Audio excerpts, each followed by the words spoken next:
right, sparklers, it's time for The Gold Mine, a personal diary where I talk about the real challenges and triumphs we face as entrepreneurs.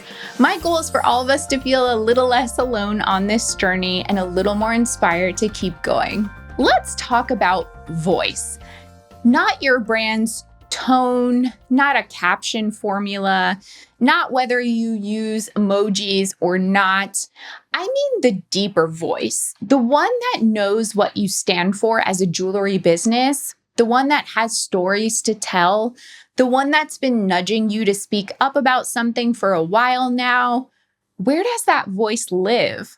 For most jewelry brands I know, it doesn't really live in a centralized place. It kind of just floats around. It's scattered between Instagram captions, a random email, a little bit maybe on your about page, maybe a podcast interview you did once. And the rest probably stays in your head or your notes app, waiting for the right moment. But what if you choose to give it a home? A place where your voice isn't rushed by character limits or buried in an algorithm, a place where it can stretch out, be a thoughtful work in progress if it needs to, and evolve over time.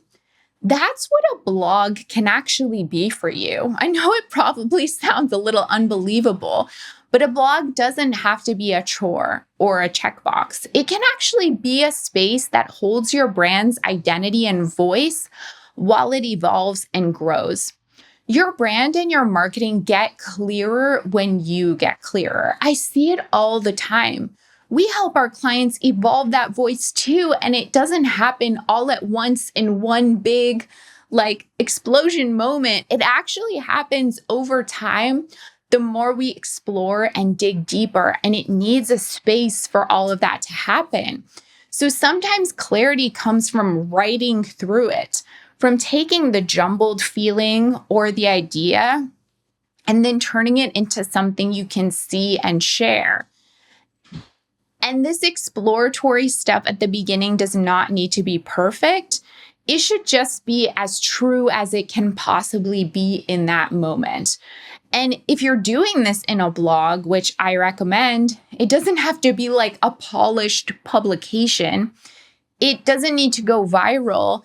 It just needs to be a space where your voice is allowed to live, so it's not constantly shape-shifting to fit other platforms. So if you've been feeling like your content is all over the place or like your brand has something to say but nowhere to say it, maybe it's time to stop waiting for someone else's stage and start building your own. In that regard, blogging still has real tangible benefits in 2025. It helps you clarify your message, support SEO, and even become a source for AI tools. But even if none of that excites you, your jewelry brand still deserves a space to land and explore. Where else are you invited, encouraged even, to write 1,000 words or more these days? I certainly wouldn't recommend that in an email or on Instagram or really any other digital platform. But on a blog, that's your space to slow down, add visuals, and dig deep.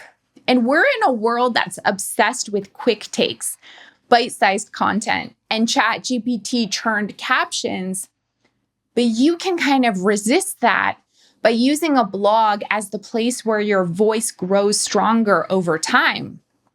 I really think that the brands that will stand out in the AI age are the ones that know exactly who they are and aren't afraid to say something meaningful.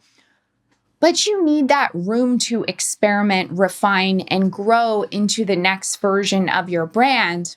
And that doesn't happen without space and time. Every strong voice started with some kind of uncertainty, but what mattered is that they keep showing up to shape it over time.